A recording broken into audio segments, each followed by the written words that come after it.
नमस्कार दोस्तों, स्वागत है आपका मेरे चैनल कॉमिक्स लाइफ में।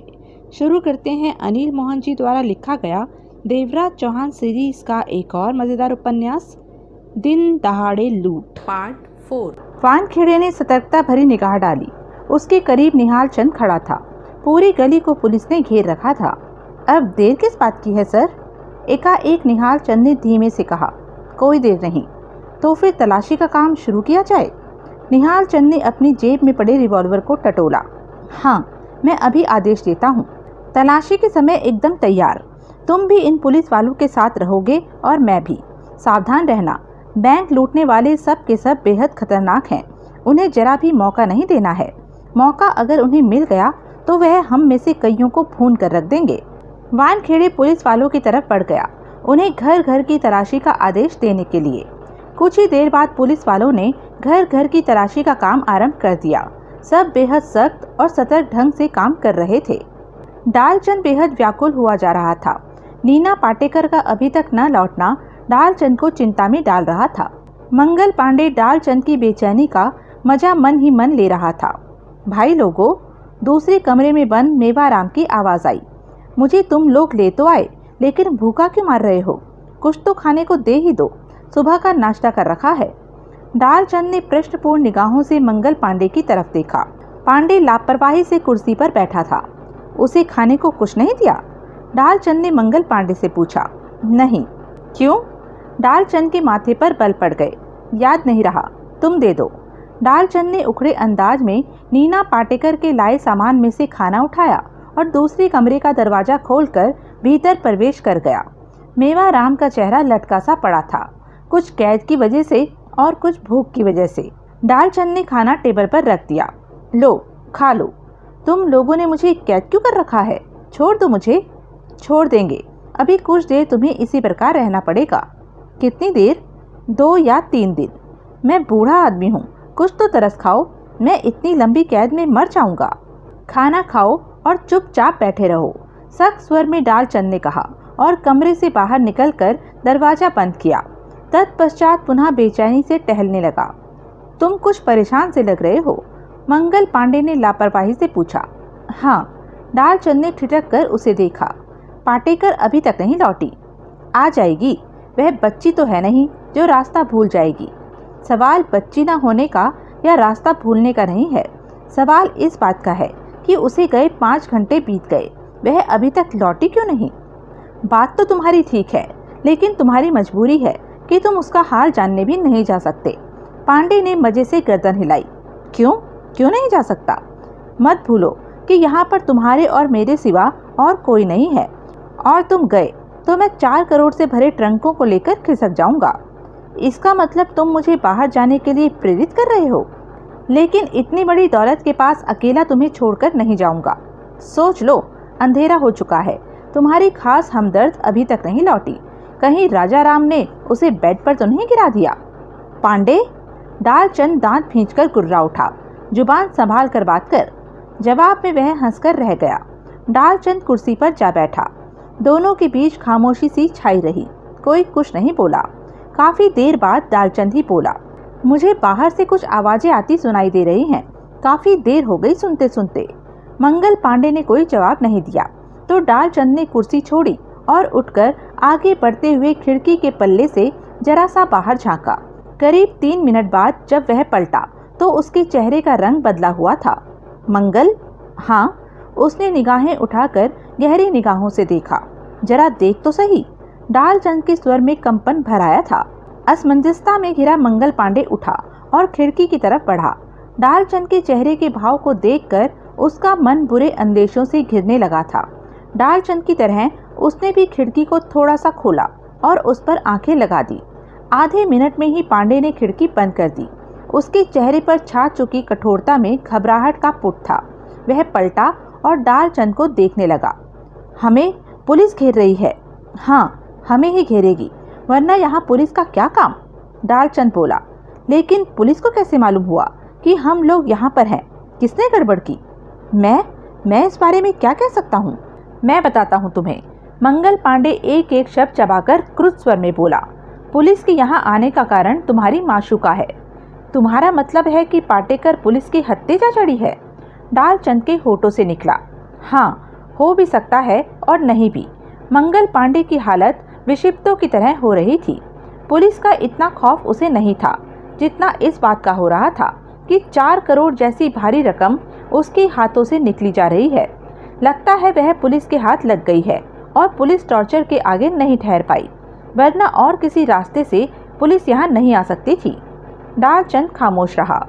मंगल पांडे ने आगे बढ़कर पुनः खिड़की पर आंखें लगाई। कई पलों तक वह बाहर देखता रहा, फिर दांत पीसता हुआ पलटा। वह बहुत सारे हैं, पूरा घेरा डाल रहे हैं। क्या मालूम, डालचंद बोला, वह अपने किसी काम से आए हों। यहाँ क्या उनकी माँ बैठी है जिसकी बारात लेकर आए हैं? पांडे कुर्राया। यह कुत्ते हमारे लिए आए हैं, हमें पकड़ने या गोली मारने। मंगल पांडे की बात सुनकर डालचंद की टांगों में जोरदार कंपन हो उठा। फिर क्या करना है? डालचंद के होठों से निकला। शरीफों की तरह दरवाजा खोलकर बात करनी है या ठां ठां ठां शुरू करनी है? मंगल पांडे खतरनाक लहजे में बोला, 2 बातों में से कोई भी एक हो सकती है। वह शक के आधार पर भी तलाशी लेते हो सकते हैं और विश्वास के दम पर भी हमारा दरवाजा खटखटाते हो सकते हैं। तू बोल, अब क्या करना है? डालचंद ने गले में फंसे थूक को निगला। चेहरे पर पीलापन छाया रहा। मुझे इन बातों के बारे में कुछ नहीं मालूम, तुम ही बताओ क्या करना है। तू क्या समझता है मैं अकेला इन पुलिस वालों का मुकाबला कर लूँगा? तुझे भी मेरे साथ लगना पड़ेगा। यह अकेला मेरे बस का काम नहीं। मैं तो तुम्हारे साथ ही हूँ। मंगल पांडे ने चिंता भरे अंदाज में गर्दन हिलाकर सिगरेट सुलगाई। वैसे फिक्र की कोई बात नहीं है। मंगल पांडे विचारपूर्ण स्वर में बोला, ज़्यादा से ज़्यादा हमें 4 करोड़ की इस दौलत से हाथ धोना पड़ेगा, लेकिन हमारी जान को कोई खतरा नहीं है। कैसे? हमारा मुर्गा कमरे में बंद है, मेवाराम। उसकी आड़ में हम यहाँ से निकल सकते हैं अगर हमारा वक्त खराब आया तो। ओह, मेवाराम को तो मैं भूल ही गया था। डालचंद ने होठों पर जुबान फिराई। मंगल पांडे ने डालचंद को देखा लेकिन बोला कुछ भी नहीं। वह कब तक आएंगे? डालचंद के होठों से निकला, चिंता मत करो, जल्दी आ जाएंगे। मंगल पांडे ने कड़वे स्वर में जवाब दिया। वानखेड़े ने तलाशी के लिए 2 टोलियां बना दी थी। सावधानी से हर मकान की तलाशी जारी थी। वानखेड़े और 8 पुलिस वाले घरों की तलाशी लेते लेते देवराज चौहान वाले मकान के सामने ठिठके। वानखेड़े ने आगे बढ़कर कॉल बेल का बटन दबा दिया। दरवाजा नहीं खुला तो वानखेड़े ने दूसरी बार कॉल बेल बजाई। दरवाजा खुला। सामने खड़े शख्स को देखते ही इंस्पेक्टर वानखेड़े चौंकता हुआ बोल उठा, मंगल पांडे? अपना नाम सुनते ही मंगल पांडे चौंका। उसका चौंकना वानखेड़े से छुपा नहीं रहा। अगले ही पल रिवॉल्वर पांडे के सीने से जा सटी। अलर्ट! वानखेड़े ने चीख कर अन्य पुलिस वालों को सावधान किया। मन ही मन मंगल पांडे बेहद सतर्क हुआ। दिखावे के तौर पर हैरानी से बोला, यह सब क्या हो रहा है? मेरी समझ में तो कुछ भी नहीं आ रहा। डोंट मूव मंगल पांडे, हिले तो अपनी मौत के जिम्मेदार तुम खुद होंगे। वानखेड़े का चेहरा हद से अधिक कठोर हो चुका था। मंगल पांडे की आंखें सिकुड़ गई, होठ भिंच गए और आंखों में मौत भर आई। तुम मुझे मंगल पांडे कहकर पुकार रहे हो? हाँ, किसने कहा कि मैं मंगल पांडे हूँ? देवराज चौहान ने, जगमोहन ने, नीना पाटेकर ने, डालचंद ने, नटियाल ने। सबके नाम सुनकर मंगल पांडे के जिस्म में सिहरन सी दौड़ गई। भीतर चलो। वानखेड़े ने उसे रिवॉल्वर की नाल के दम पर पीछे धकेलना चाहा। न चलूं तो यह रिवॉल्वर देख रहे हो ना, जो तुम्हारे सीने से सटी है। वानखेड़े गुर्राया। एक रिवॉल्वर और भी है जो तनी हुई तुम्हें नजर नहीं आ रही। तुम कौन हो? वानखेड़े तो नहीं? पांडे पूर्वता लहजे से बोला। हाँ, मैं इंस्पेक्टर वानखेड़े ही हूँ। अगर तुमने कोई गलत कदम उठाने की चेष्टा की तो याद रखना, मेवाराम हमारे पास है। वानखेड़े को मंगल पांडे के ठीक पीछे मेवाराम नजर आया, जिसे डालचंद ने कवर कर रखा था। वानखेड़े ने डालचंद को फौरन पहचान लिया था। मेवाराम को छोड़ दो, तुम किसी भी सूरत में बचकर नहीं निकल सकते। मंगल पांडे बिना कुछ कहे एक कदम पीछे हुआ और भड़ाक से दरवाजा बंद कर लिया। पोजीशन ले लो, वानखेड़े चीखा। वह लोग इसी मकान में हैं। और फिर देखते ही देखते वहां मौजूद सारे पुलिस वालों ने उस मकान को घेर लिया। निहाल चंद वानखेड़े के पास पहुंचा। सर, आपने दरवाजा बंद क्यों होने दिया? निहाल चंद, उनके कब्जे में शहर का नामी बिजनेसमैन मेवाराम है। अगर मैं कोई कदम उठाता तो उसकी जान जा सकती थी। लेकिन सर, यह लोग मेवाराम की आड़ में निकल भी तो सकते हैं। निकल तो सकते हैं, लेकिन निकलेंगे नहीं, क्योंकि यहीं पर 4 करोड़ की दौलत भी है। उसका लालच ही इन्हें रोके रखेगा। दरवाजा बंद होते ही डालचंद के धड़कते दिल को राहत मिली। मंगल पांडे के चेहरे पर मौत के भाव थे। मेवाराम बीच में फंसा कांप रहा था। डालचंद ने प्रश्न भरी निगाहों से मंगल पांडे की ओर देखा। वह कम से कम 15-20 है। मंगल पांडे खूंखार स्वर में बोला, वह हमें गोलियों से भून सकते हैं। तो हम क्या करें? डालचंद ने सूखे होठों पर जीभ फेरी। खुद को उनके हवाले नहीं करना है हमें। मंगल पांडे एक एक शब्द चबाकर कह उठा, देवराज चौहान हमें यहाँ फंसाकर खुद फार्म पर बैठा ऐश कर रहा है। कई पलों तक सोचने के बाद मंगल पांडे सिगरेट सुलगाकर बोला, अब एक ही रास्ता है कि किसी प्रकार इन्हें चकमा दिया जाए। क्या मतलब? मैं इन लोगों के साथ फायरिंग करूंगा, मंगल पांडे ने कहा। इस बीच तुम यहाँ मौजूद 4 करोड़ को यहाँ से बाहर ले जाने का प्रबंध करोगे। पागल हो गए हो?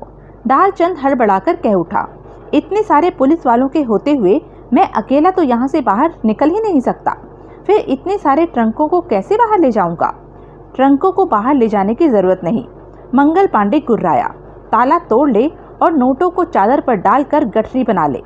पांडे, तू पागल हो गया है? ऐसा नहीं हो सकता इन हालात में।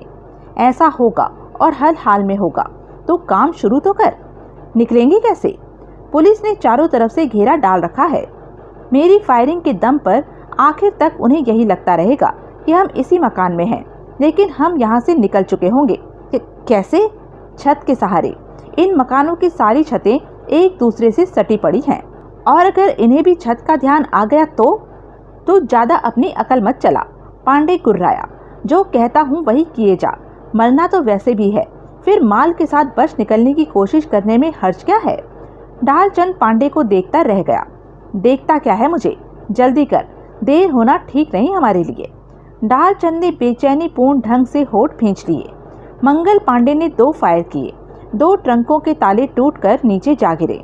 डालचंद, चादर ढूंढ और माल समेट, कहता हुआ मंगल पांडे खिड़की की तरफ बढ़ गया।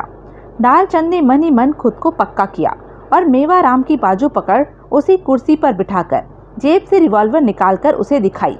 अगर तूने कुर्सी छोड़कर उठने की जरा भी कोशिश की तो इस रिवॉल्वर की सारी गोलियां तेरे शरीर में उतार दूंगा। मौत के भय से थर थर कांपता हुआ मेवाराम काफी देर तक सहमति भरे ढंग से गर्दन हिलाता रहा। डालचंद ने देर नहीं लगाई और ट्रंक से गड्डियों को उठा कर चादर पर डालने लगा।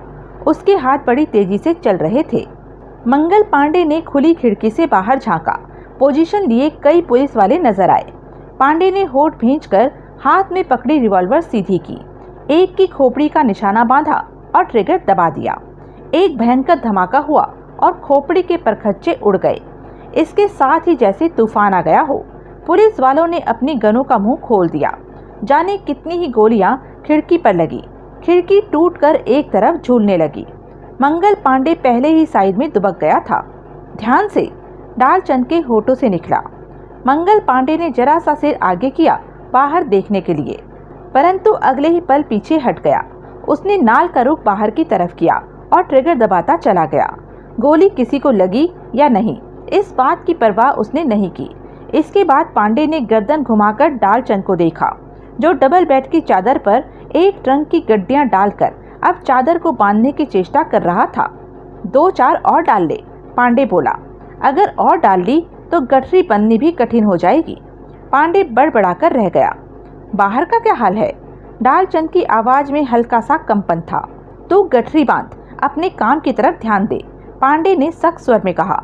वह तो कर ही रहा हूँ। डालचंद ने डबल बेड की चादर की गठरी बनाकर एक तरफ रखी और दूसरी सिंगल बेड की चादर को बिछाकर दूसरे ट्रंक से गड्डियां निकालकर उस पर रखने लगा। 5 मिनट बीत गए। बाहर से तो गोलियां आकर खिड़की पर टकराई, परंतु मंगल पांडे द्वारा फायर न करने के कारण डालचंद ने निगाहें उठाकर उसे देखा। तो फायर क्यों नहीं करता? कहाँ से करूं? 6 में से 2 गोलियां ट्रंकों के ताले खोलने में खत्म हो गई।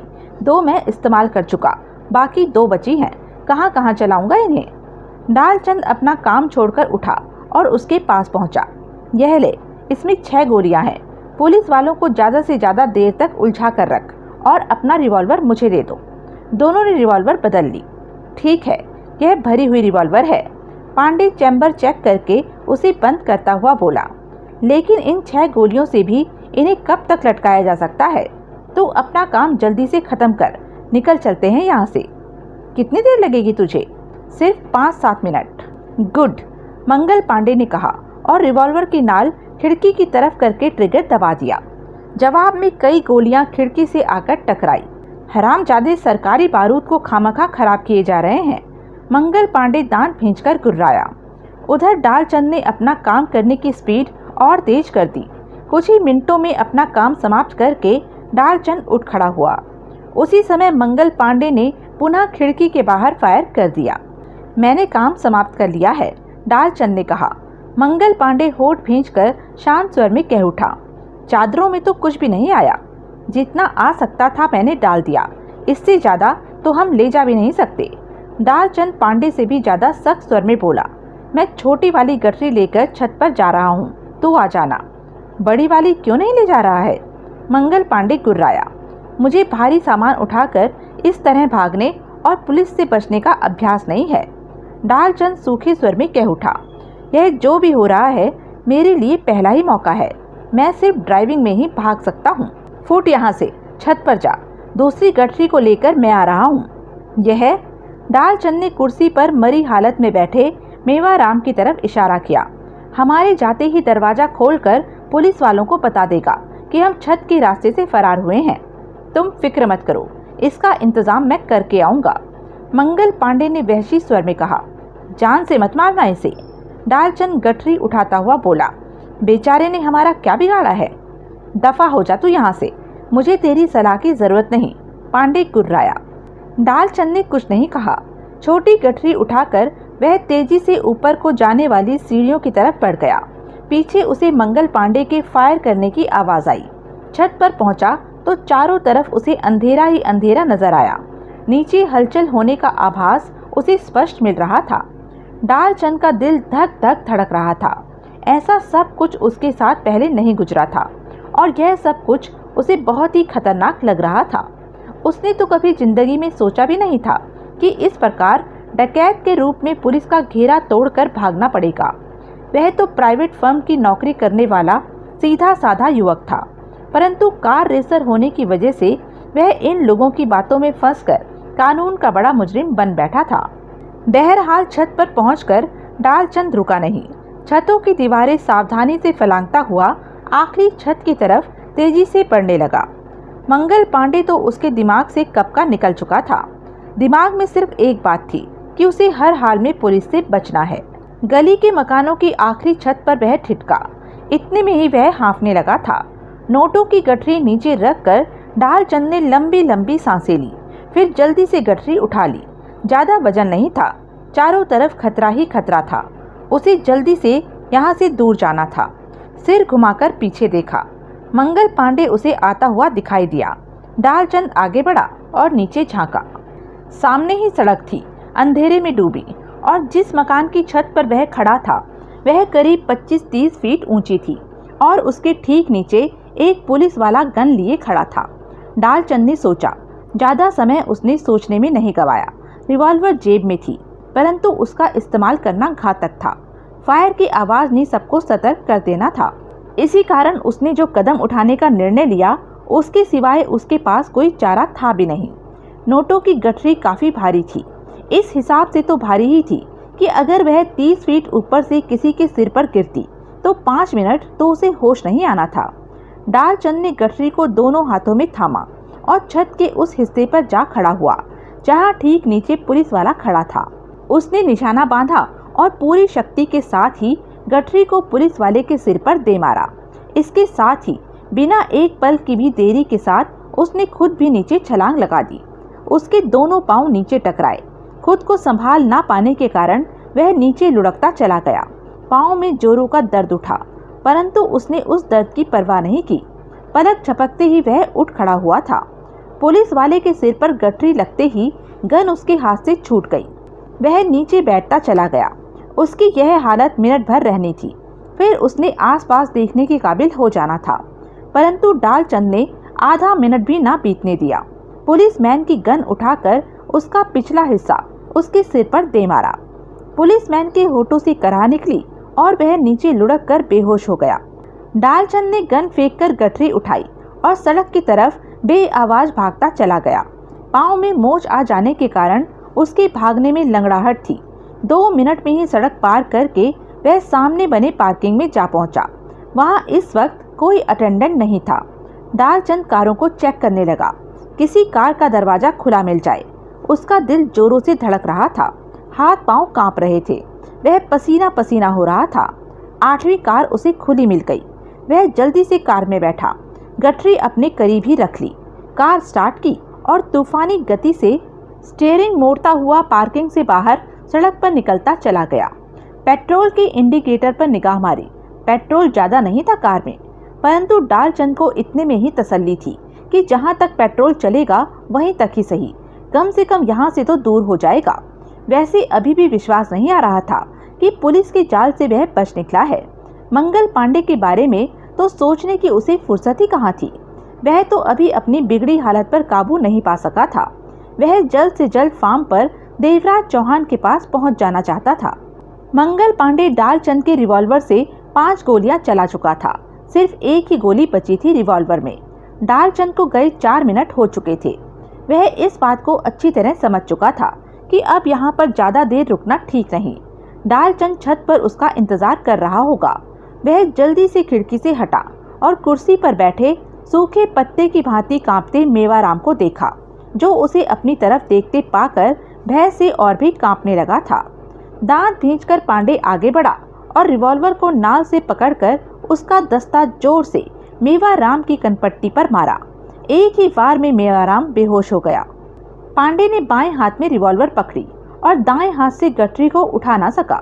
डबल बेड की चादर में नोटों की गड्डियां इस कदर ठूस ठूस कर भरी हुई थी कि गठरी काफी भारी हो गई थी। पांडे ने दांत भींचकर रिवॉल्वर को जेब में डाला और गठरी को दोनों हाथों में उठाकर कंधे पर लादा और जल्दी से छत पर जाने वाली सीढ़ियों की तरफ बढ़ा। गठरी का बोझ वास्तव में ज्यादा था।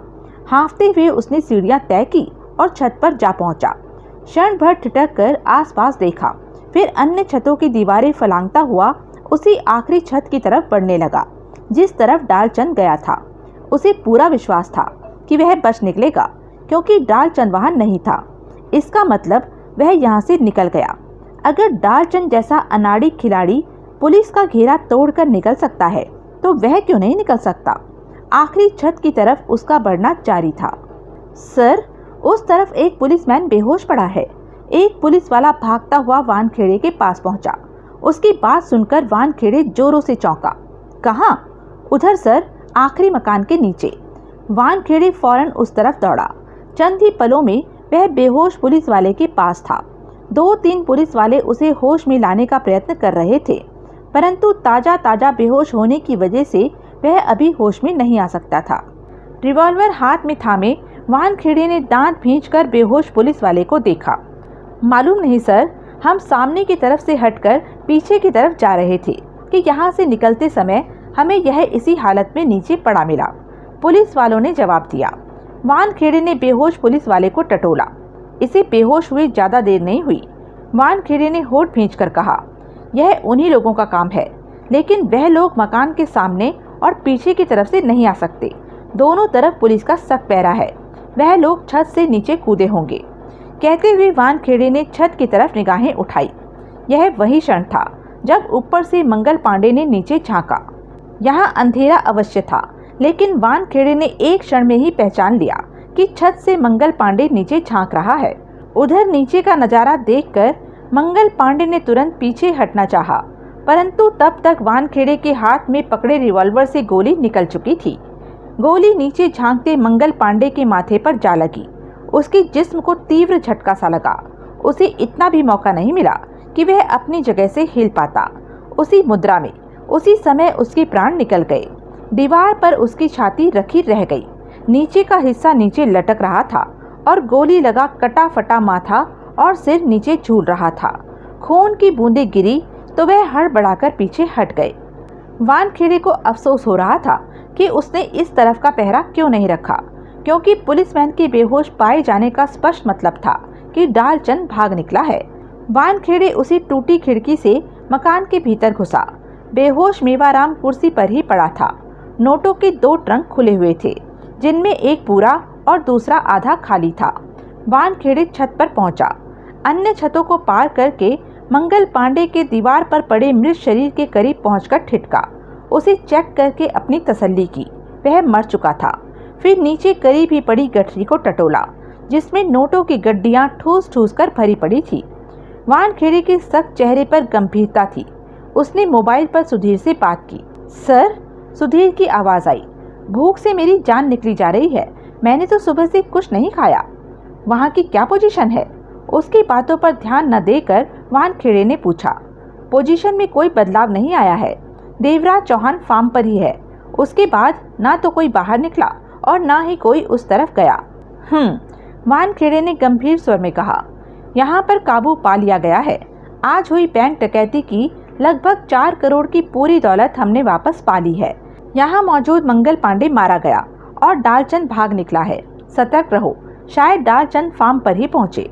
राइट सर, मैं कुछ ही देर में तुम्हारे पास आ रहा हूँ और यह मालूम करके कि वह लोग किस फार्म पर हैं। हम आज रात ही फार्म पर रेड कर देंगे। ठीक है सर, आते समय मैं तुम्हारे लिए खाना लेता आऊँगा। बड़ी मेहरबानी होगी सर। वानखेड़े ने मोबाइल पर कमिश्नर साहब से बात की और उन्हें सारी पोजीशन समझाई कि क्या हुआ है। वेरी गुड वानखेड़े, तुमने तो कमाल कर दिया। कमिश्नर साहब के लहजे में प्रसन्नता थी। सर, वानखेड़े उनकी बात पर ध्यान न देकर बोला, आप यहाँ पर जल्दी से जल्दी 3-4 ऑफिसरों को भेजिए जो यहाँ पड़ी दौलत की मुनासिब निगरानी के साथ साथ इस पैसे को यहाँ से ले जाने का भी प्रबंध कर सके। ओके, मैं अभी इंतज़ाम करता हूँ। जल्दी कीजिएगा सर, मैं फौरन सुधीर के पास पहुँचना चाहता हूँ। देवराज चौहान फार्म पर ही है। मैं सोचता हूँ कि फार्म के बारे में मालूम करके रात ही रात में वहाँ रेड कर दी जाए। ओके, आधे घंटे में मैं तुम्हें फ्री कर दूंगा। वानखेड़े ने मोबाइल ऑफ कर दिया। सीताराम वैसे भी वैन में बंद रहने की वजह से बहुत थका हुआ था। वह तो हालातों को संभालने के लिए भाग दौड़ में लगा था, नहीं तो आराम ही करता। लाजवंती जब से उसे देवराज चौहान के पास से ले गई और कमरे में जाकर सीताराम की थकावट उतारने का प्रबंध करने लगी, परंतु सीताराम था कि क्रोध से उस पर बरसे जा रहा था।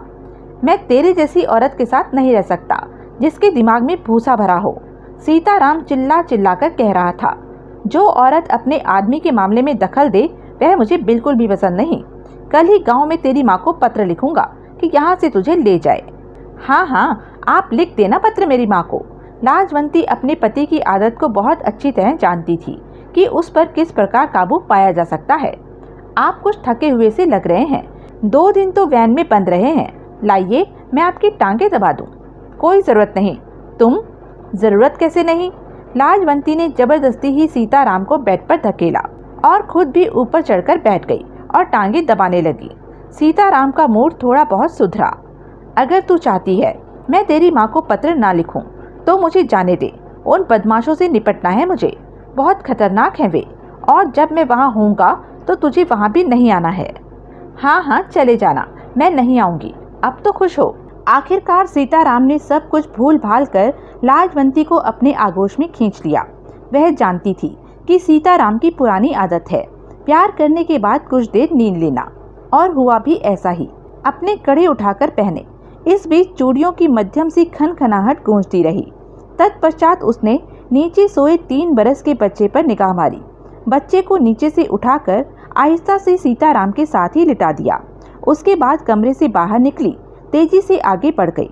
उसके कदमों का रुख भाई साहब यानी कि देवराज चौहान के कमरे की तरफ था, जहां पर जगमोहन और देवराज चौहान बंधे हुए थे। सीताराम आने वाला होगा। कुर्सी पर बंधा जगमोहन दांत भींचे कह रहा था। बहुत ही सख्त किस्म का आदमी है, हमें शूट किए बिना मानेगा नहीं। नटियाल को उसने किस बेदर्दी के साथ शूट किया, और माथे पर एक शिकन भी नहीं आई थी उसके। उसने हमें बहुत ही सख्ती के साथ बांध रखा है। हमने बंधनों से आज़ाद होने का प्रयत्न तो किया, परंतु सफल नहीं हो सके। देवराज चौहान ने खतरनाक लहजे में कहा, अब तुम ही बताओ कि हम आज़ाद होने के लिए क्या करें। हमारे बस में कुछ भी नहीं है। मात्र एक ही रोशनी की किरण है कि डालचंद यहाँ पहुँच जाए। उसके यहाँ न आने का मतलब है वह हमारे ठिकाने पर पांडे के साथ मौजूद है। रात हो चुकी है, क्या मालूम वह आता है कि नहीं। तुमने उसे यहाँ आने को नहीं कहा था? नहीं, मैंने कहा था कि जहाँ मन करे वहीं आ जाए। फिर वह यहाँ क्या करने आएगा? जगमोहन भुनभुनाकर बोला। वह तो वहीं जाएगा जहाँ उसकी माशूका होगी।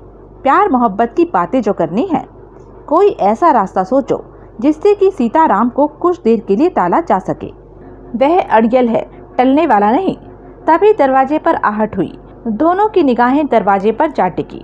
दरवाजा खुलने और सीताराम का चेहरा नजर आने का इंतजार करने लगे। दरवाजा खुलने पर उन्हें लाजवंती नजर आई तो दोनों ने चौंक कर एक दूसरे को देखा। भाई साहब, लाजवंती भीतर प्रवेश करते हुए बोली। उनकी तरफ से मैं आपसे माफी मांगती हूँ। वह जरा गुस्से में है, इसलिए उन्होंने ऐसा कर डाला, नहीं तो वह ऐसे नहीं थे। मुझे तो विश्वास ही नहीं आता कि उन्होंने किसी की जान ले ली। कहते हुए उसने बंधी नटियाल की लाश को देखा जो विभत्स सी नजर आनी आरंभ हो गई थी। सीताराम कहाँ है? देवराज चौहान ने जल्दी से पूछा। वह सो रहे हैं, घंटे भर बाद उठेंगे।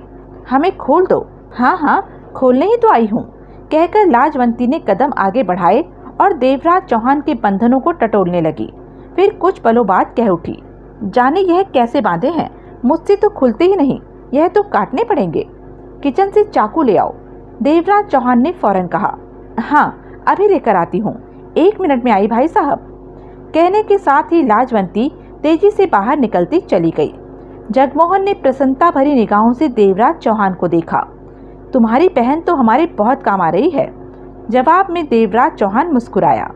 अगर हमारे बंधन खुल गए तो फिर हमारी जान को कोई खतरा नहीं। हाँ, देवराज चौहान सिर हिलाकर मुस्कुराया। मिनट भर में लाजवंती चाकू सहित लौटी और उनके दोनों बंधन काट दिए। दोनों जल्दी से कुर्सियों से उठे, हाथ पांव हिलाकर अपने जिस्म को थोड़ा बहुत सीधा किया। फिर देवराज चौहान ने लाजवंती से पूछा, सीताराम किस कमरे में है? जहां मैं बंद थी, लाजवंती कह उठी। भाई साहब, उन्हें कुछ मत कहिएगा, वह मेरे पति हैं। वैसे भी उनकी तरफ से मैं आपसे माफ़ी मांग चुकी हूँ। वह तुम चिंता मत करो बहन, देवराज चौहान मुस्कुराकर बोला। हम सीताराम को कुछ नहीं कहेंगे, बस जो कुछ भी करेंगे उसे डराने के लिए करेंगे, तुम मत डरना। लाजवंती ने सहमति से सिर हिला दिया। फिर वह उन्हें लेकर सीताराम के पास पहुंची। सीताराम गहरी नींद में था। देवराज चौहान और जगमोहन ने उसके कपड़ों में से अपनी रिवॉल्वर बरामद की, साथ ही सीताराम की रिवॉल्वर भी जब्त करके जेब में डाल ली। तुम उधर होकर बैठ जाओ, देवराज चौहान ने लाजवंती से कहा। कई पलों तक तो वह कुछ समझ नहीं पाई। तब तक सीताराम की आंख खुल गई थी। कैसे हो सीताराम? देवराज चौहान ने मीठे स्वर में मुस्कुराकर पूछा। सीताराम की निगाहें लाजवंती पर गई। लाजवंती के चेहरे को देखते ही वह समझ गया कि माजरा क्या है। एकाएक वह दांत पीसकर कह उठा, तो तूने खोले हैं इनके बंधन? लाजवंती सहम सी गई। बेहया, सीताराम गुर्राया। अपनी हरकत से तूने मेरी जान खतरे में डाल दी। मैं? कुछ नहीं होगा आपको, लाजवंती कह उठी। यह आपको कुछ नहीं कहेंगे। बहुत ज्यादा भरोसा है अपने भाई साहब पर, सीताराम कड़वे स्वर में कह उठा। सो तो है, लाजवंती मुस्कुराई। मेरे भाई साहब हैं, झूठ तो बोलेंगे नहीं। कमीनी, जाहिल, गवार औरत, तू नहीं जानती कि तूने क्या कर डाला है। तुम? सीताराम के धधकते स्वर को देवराज चौहान ने रोका।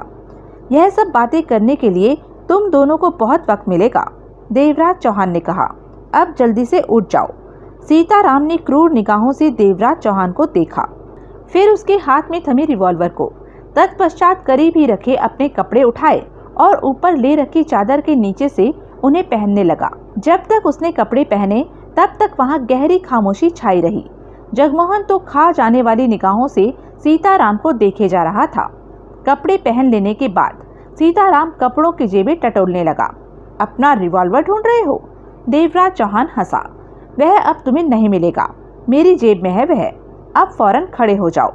तुमने कुर्सी पर बांध मुझे मारा, मुझ पर हाथ भी उठाया। कोई और वक्त होता तो तुम्हें इसकी कीमत अपनी जान देकर चुकानी पड़ती, लेकिन उन सब बातों के बदले मैं तुम्हें हाथ भी नहीं लगाऊंगा, क्योंकि तुम्हारी बीवी ने हमें बंधन से आज़ाद करवाया है।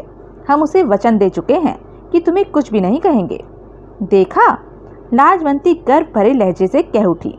कितने अच्छे हैं भाई साहब। जवाब में सीताराम दांत किटकिटाकर रह गया। अब तक तुमने जो भी किया वह माफ। देवराज चौहान की आवाज में सख्ती भरने लगी। और अब के बाद तुमने कुछ किया तो उसकी जिम्मेवारी हम पर नहीं होगी। हो सकता है कि अब की कोई तुम्हारी जान भी ले ले। सीताराम दांत भींचे बैठा रहा। बेड से उतरेगा या बैठा ही रहेगा? जगमोहन एकाएक गुर्राकर बोला। सीताराम बेड से नीचे उतरकर खड़ा हो गया। अब हम तुझे जो कुछ भी कहेंगे वह करना होगा। हमने तेरी बीवी को अब तक की बातों की माफी का वचन दिया है, आपके बाद की बातों के लिए वचन नहीं दिया। देवराज चौहान के लहजे में मौत के भाव उभर आए थे। जिस तरह तुमने नटियाल को शूट किया उसे सामने रखते हुए तुम रहम के काबिल नहीं हो। इस बात को अपने दिमाग में बैठा लो कि तुमसे नाराज होकर हम कभी भी तुम्हें गोली मार सकते हैं। सीताराम सूखे होठों पर जीभ फेर कर रह गया। देवराज चौहान ने हाथ आगे बढ़ाया तो रिवॉल्वर सीताराम के पेट से जा लगा। हमारे साथ बाहर चल। कहाँ? सीताराम ने सूखे होठों पर जीभ फेरी। बाहर, कॉटेज से बाहर। देवराज चौहान ने दांत भींचकर कहा। फिर लाजवंती से कहा, तुम अपने बच्चे के साथ कमरे में रहोगी, बाहर नहीं आओगी, समझी? लाजवंती ने तुरंत सहमति से सिर हिला दिया। देवराज चौहान और जगमोहन सीताराम को लेकर कमरे से बाहर आए और कॉटेज के बाहर की तरफ बढ़ने लगे। सीताराम का बुलंद हौसला अब टूट गया था। वह समझ चुका था कि अब बचने के चांस न के बराबर हैं। अगर उसकी बीवी इन्हें बंधनों से आजाद ना करवाती तो बाजी उसके हाथ में थी, परंतु अब बाजी फिर से पलट चुकी थी। सीताराम, चलते हुए देवराज चौहान मौत किसी स्वर में बोला, हम जैसे लोगों की निगाहों में बहन भाई कुछ भी नहीं होता, समझा? हमने तेरी बीवी को किसी भी तरह का वचन नहीं दिया। अगर दिया है तो उसे हम कब का भूल चुके हैं। अब तेरे को सिर्फ एक ही काम करना है और हम एक ही बार तुझे करने के लिए कहेंगे। अगर तूने नहीं किया तो जितनी देर तूने नटियाल को गोली मारने में लगाई थी उससे कहीं कम समय हम तुझे मारने में लगाएंगे। हमसे किसी भी तरह के रहम की आशा मत रखना। करना? क्या करना है? सीताराम के गले से फंसा सा स्वर निकला। किशन लाल को वैन से बाहर निकलने को कहना है। देवराज चौहान ने भेड़िए किसी गुर्राहट के साथ कहा। चलते समय उसका रिवॉल्वर सीताराम की पीठ को छू रहा था। अगर नहीं मंजूर तो अभी बता दे ताकि हम तुझे यहीं शूट कर दें और न चलना पड़े। सीताराम समझ रहा था कि वह इनकार करने की स्थिति में नहीं है। इनकार का मतलब है मौत। बाद में उसकी बीवी बच्चों को भी यह लोग नहीं छोड़ेंगे। उसका पूरा परिवार बर्बाद करके रख देंगे। मन ही मन वह लाजवंती को ढेरों गालियां देने लगा कि उसने इन लोगों के बंधन खोलकर इन्हें आजाद कर दिया है। तूने जवाब नहीं दिया हमारी बात का। देवराज चौहान पूर्वता लहजे से बोला। मुंह से कुछ भी नहीं फूटा। बोल, हमारी बात मानता है कि नहीं? सीताराम ने अपने सूख रहे गले को थूक से तर किया। फिर बोला, बाद में भी मरना है और अब भी। फिर क्यों खुलवाऊं वैन का दरवाजा? वैन का दरवाजा खुलवाने पर तुम नहीं मरोगे, तब तुम्हारे जीवन की गारंटी मैं देता हूँ। तुम्हारी जवान का क्या भरोसा? हम अब नहीं कहेंगे कि चलो, सीधे गोली ही मारेंगे। जगमोहन ने अपने हाथ में थाम रखे रिवॉल्वर की नाल से उसका गाल थपथपाकर दरिंदगी भरे लहजे से कहा था। सीताराम बिना कुछ कहे धीरे धीरे वैन की तरफ बढ़ने लगा। उसके चेहरे से स्पष्ट हो रहा था कि यह काम वह नहीं करना चाहता, परंतु मजबूरी में करना पड़ रहा है। देवराज चौहान और जगमोहन रिवॉल्वर थामे सावधानी से उसके साथ चल रहे थे। अब वह किसी भी कीमत पर सीताराम को गड़बड़ करने का मौका नहीं देना चाहते थे। वह लोग फूस के कमरे में मौजूद बैंक वैन के करीब पहुंचकर ठिठके। देवराज चौहान ने भिजे होठों से सीताराम को इशारा किया। किशन लाल? सीताराम ने गहरी सांस लेकर पुकारा। हाँ? वैन के भीतर से किशन लाल की आवाज आई। बाहर आ जा। सीताराम की आवाज में बेचैनी के भाव थे। सब कुछ ठीक है? हाँ, सब कुछ ठीक है। तेरी आवाज में ढीलापन क्यों है? किशन लाल की आवाज में शक के भाव आ गए थे। देवराज चौहान ने रिवॉल्वर की नाल सीताराम की खोपड़ी से लगा दी। बहुत थका हुआ हूँ। क्षण भर की खामोशी के बाद किशन लाल की आवाज आई। क्या किया तूने? जो भी किया है तू बाहर आकर देख ले। शूट तो नहीं कर दिया उन्हें? हाँ, कर दिया, करना पड़ा। सीताराम सूखे होठों पर जीभ फेर कर बोला। एकाएक भीतर से किशन लाल के हंसने की आवाज आई। तू हंस क्यों रहा है? सीताराम की आंखों में उलझन के भाव उभरते चले आए। सीताराम, मैं तुझे दोष नहीं देता। कभी कभी इंसान इस कदर मजबूरी में हालात के दायरे में जकड़ जाता है कि ना चाहते हुए भी उसे सब कुछ करना पड़ता है। मैं समझा नहीं किशनलाल कि तू, मैं समझाता हूँ तुझे।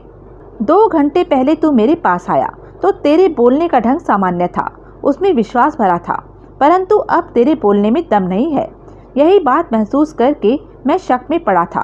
फिर जब तूने कहा कि मैंने उन लोगों को शूट कर दिया, तब मुझे पूरा विश्वास हो गया कि तू उन लोगों के डकैतों के कब्जे में आ गया है। सीताराम वास्तव में हैरान हो उठा। यह तू कैसे कह सकता है? ऐसे कि तूने कहा मैंने उन्हें शूट कर दिया है, जबकि मैंने किसी भी फायर की आवाज़ नहीं सुनी। अब यह मत कह देना कि शूट करते समय तूने रिवॉल्वर पर साइलेंसर लगा लिया था। सीताराम से कुछ कहते ना बना। देवराज चौहान और जगमोहन भी समझ गए कि मामला गड़बड़ हो गया है। तुम चुप क्यों हो गए सीताराम? बैंक वैन से किशनलाल की आवाज़ आई। कुछ तो बोलो, यह तो बता दो कि उन लोगों ने तुझ पर कैसे काबू पा लिया? सीताराम ने आहत भाव से देवराज चौहान को देखा। एकाएक जगमोहन खतरनाक लहजे से कह उठा, तुम ठीक कह रहे हो किशनलाल, वास्तव में हमने सीताराम पर काबू पा लिया है। अब यह और उसके बीवी बच्चे हमारे रहमो करम पर हैं। समझे कुछ? समझ गया, भीतर से किशनलाल की आवाज़ आई। सीताराम और इसके परिवार के प्रति तुम्हारा भी कुछ फर्ज बनता है। इस बार देवराज चौहान एक एक शब्द चबाकर बोला। दरिंदगी भरे लहजे में कह उठा, अगर तुम बाहर नहीं निकले तो हम अभी इसी वक्त सीताराम और उसके बीवी बच्चे को शूट कर देंगे। फायर की आवाज़ आसानी से तुम्हारी कानों तक पहुंचेगी। जवाब नहीं दिया कुछ भी किशनलाल ने। सीताराम, देवराज चौहान ने उससे कहा, अब मैं तुम्हें आखिरी मौका देता हूँ। अगर तुम अपने साथी किशनलाल को समझा सकते हो तो समझा लो, नहीं तो तेरी बीवी बच्चे की मौत निश्चित है। कहने का अंदाज ऐसा था कि सीताराम मन ही मन सिहर गया। सीताराम ने फक चेहरे से देवराज चौहान को देखा। किशनलाल, सीताराम सूखे स्वर में कह उठा, मैं इस समय मुसीबत में हूँ। किशनलाल ने कोई जवाब नहीं दिया। किशनलाल, जवाब तो दे। किशनलाल फिर भी कुछ नहीं बोला। वह, सीताराम ने देवराज चौहान को देखा। कुछ नहीं बोलेगा, खामोश रहेगा। क्यों? देवराज चौहान के लहजे में मौत की झलक थी। उसकी पुरानी आदत है, जो बात उसे नहीं माननी होती तो वह खामोश हो जाता है। वैन के पास रुकने की अब कोई ज़रूरत नहीं, देवराज चौहान ने दांत भींचकर कहा। किशनलाल अब किसी भी हालत में वैन से बाहर नहीं निकलेगा। दोनों सीताराम को लेकर उसी कमरे में पहुंचे जहां सीताराम ने उन्हें बांधा था। उन्हीं खाली कुर्सियों में एक पर सीताराम को बिठाकर उसे सख्ती से बांध दिया गया। तभी उन्हें किसी के कदमों की आहट सुनाई दी। दोनों ने एक दूसरे को देखा। फौरन वह सतर्क हो गए। अगले ही पल हाथों में रिवॉल्वर चमक उठी। उन्होंने पोजीशन ले ली। कुछ ही पलों उपरांत दालचंद नजर आया। बुरी हालत, हांफता हुआ, चेहरा पसीने से काला हो रहा था। आंखों में मौत का भय छाया हुआ था। कपड़े बहुत गंदे हो रहे थे। उसने दाएं हाथ में गठरी सी उठा रखी थी। उसकी हालत देखकर देवराज चौहान और जगमोहन चौंके। दालचंद वहीं दीवार के सहारे खड़ा होकर लंबी लंबी सांसें लेने लगा। उसकी हालत बता रही थी कि जो कुछ हुआ है ठीक नहीं हुआ है। दालचंद ने किसी प्रकार अपनी सांसों पर काबू पाया और बुझे स्वर में कह उठा, सब कुछ चला गया हाथ से। बहुत बुरा हुआ, बहुत बुरा हुआ। लेकिन हुआ क्या? जगमोहन की आवाज़ में व्याकुलता भर आई थी। जवाब में दालचंद ने नीना पाटेकर से लेकर वानखेड़े और मंगल पांडे तक की सारी बातें बता दी। दालचंद की बात सुनने के बाद कई पलों तक उनके होठों से कोई शब्द न निकला। तुम्हारा मतलब कि? जगमोहन की आवाज़ में थकान भर आई थी। आज दिन में की गई बैंक डकैती का 4 करोड़ गया हाथ से। पूरा का पूरा गया, जरा भी नहीं बचा।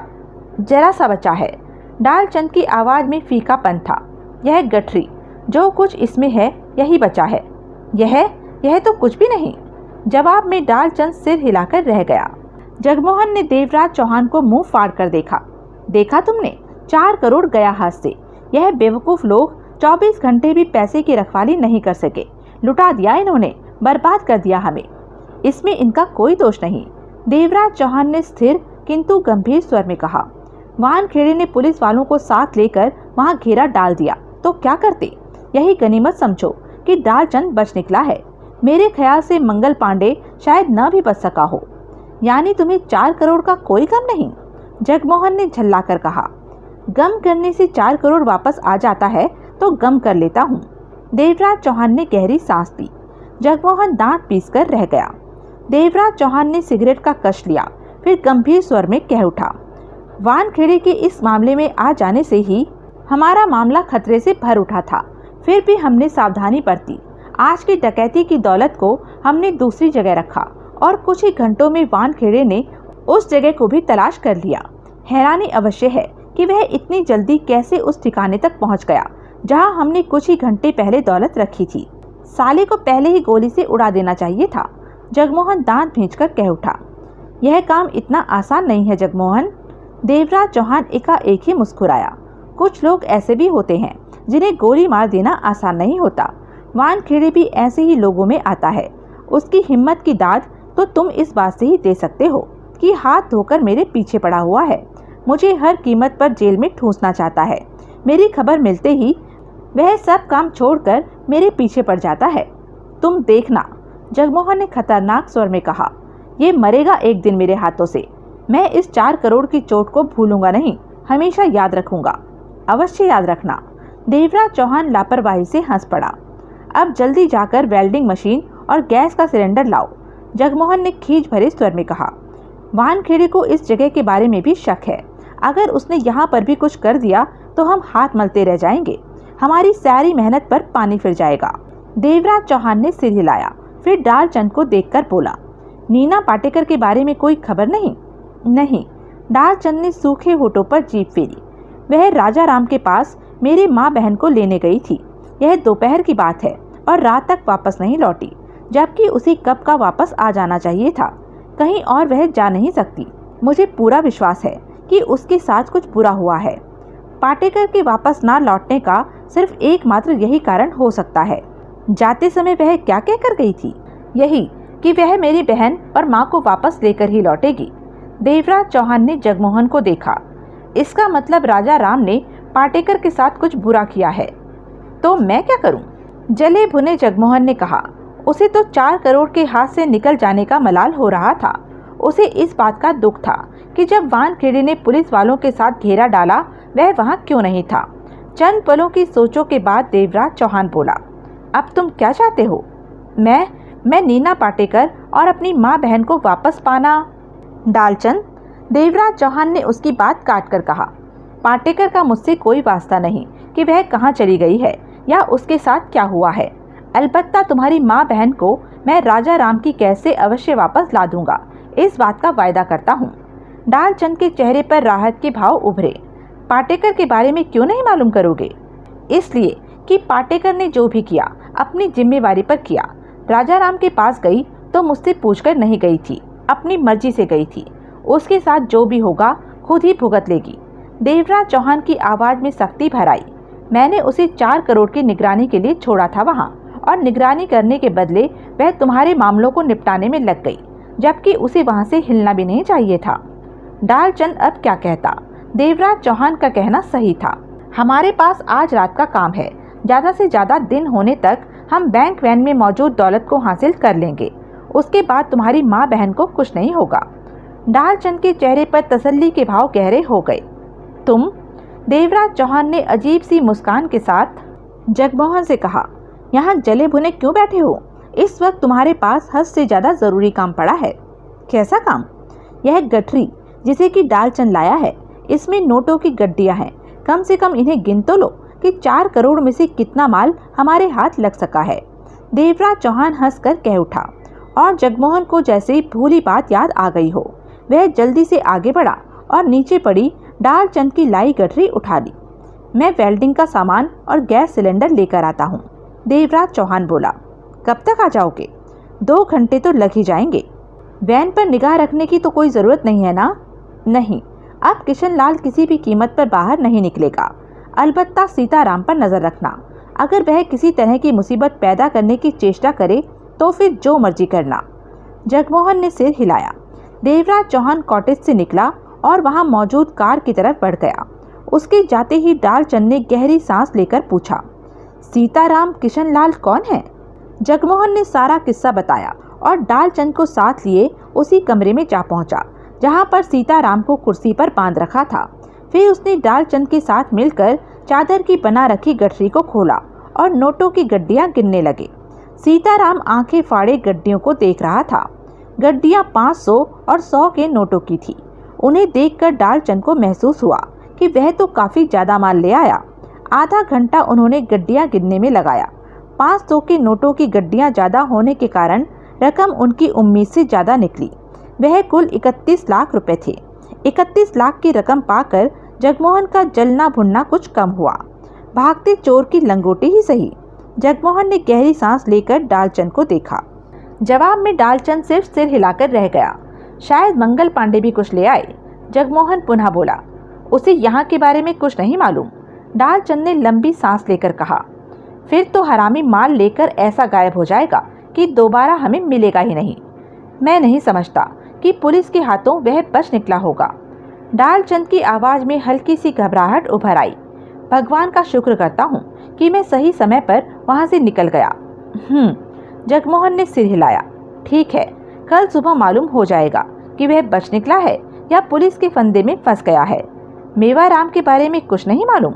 नहीं, जब मैं निकला तो वह कुर्सी पर बैठा था, घबराया हुआ।